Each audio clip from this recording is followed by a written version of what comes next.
อย่างพร้อมรับหนึ่งถึงสามแล้วเรียบร้อย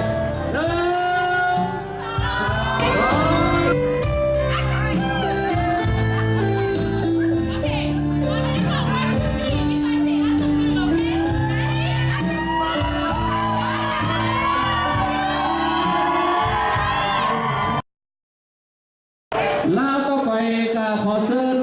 สุภาพบุรุษได้แก่ทานเรียงไซศรีสนะและทานกองทั้งสามกรุณาก้าวเข้ามาสู่เวทีเพื่อให้เกียรติมอบพวงมาลัยแก่คนแก่ของท่านในโอกาสต่อไปขอเชิญทานเรียงไซศรีสนะอีกท่านหนึ่งทานกองขอเชิญทั้งสามแล้วรอบเก่านี้อาจารย์อ้างสิบพักผ่านกระบวนการเพลงงาเมืองลาวเสด็จติดตามจากผลงานของคณะดนตรี